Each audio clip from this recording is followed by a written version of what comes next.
going to talk briefly about 40 years of lesbian struggle. Back in the 70s and 80s, the big issue was lesbian custody. What I mean is that lesbian mothers automatically lost their children in custody battles. This was not a big human rights issue. Only lesbian mothers cared, and they had to struggle to get the lesbian community to care, who had to struggle to get the women's liberation movement to care. In 1982, there was a landmark case which allowed a lesbian mother to keep her child.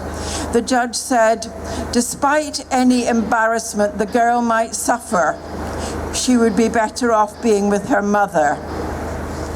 But he qualified that and said, the court should only countenance allowing children to live in such households when there is no other acceptable form of custody.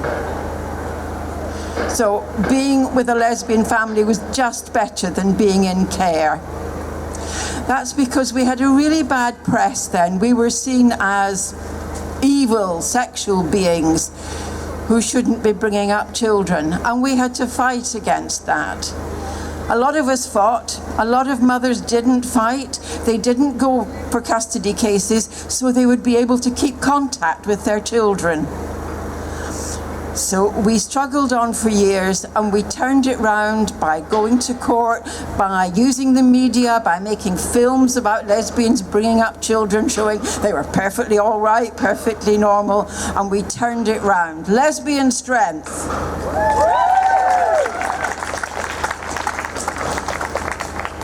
The other big issue was losing our jobs. You probably know anyone who was in the forces, Air Force, Army, who was discovered to be lesbian was automatically sacked. That was the law until the year 2000. But lots of other lesbians were sacked.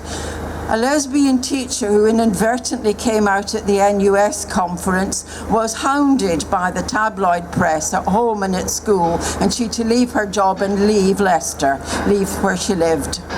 That was quite normal. A lesbian midwife was sacked. Shock, horror, a lesbian who had to deal with naked women, she was sacked. A lesbian bus driver was sacked in Burnley. Why a bus driver? She had a badge saying lesbian liberation.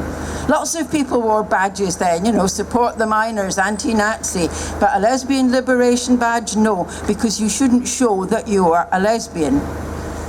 Heterosexuals can wear rings showing they're married, but lesbians mustn't be blatant.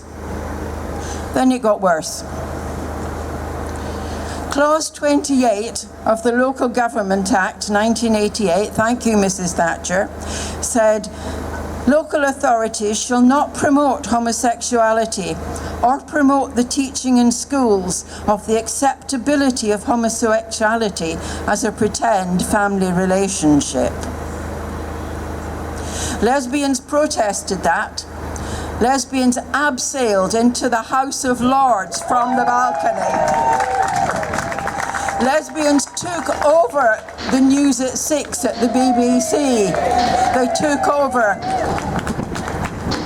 the desk from the presenters to express their opinions. And lesbians took over a house in the Ideal Home exhibition and displayed banners saying, lesbian mothers are not pretend mothers. And the Ideal Home consists of lesbians, children, and no men. Lesbian strength. It wasn't just at work we had to hide.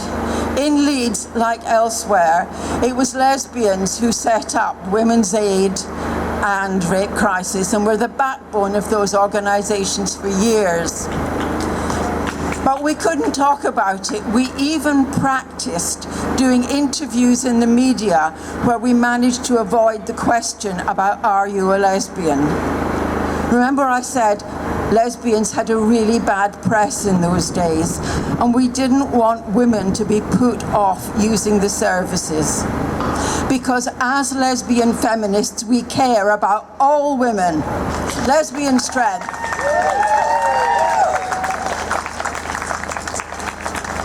So after all these struggles, we are not going to be obliterated. We are not going to be silenced. Lesbian strength.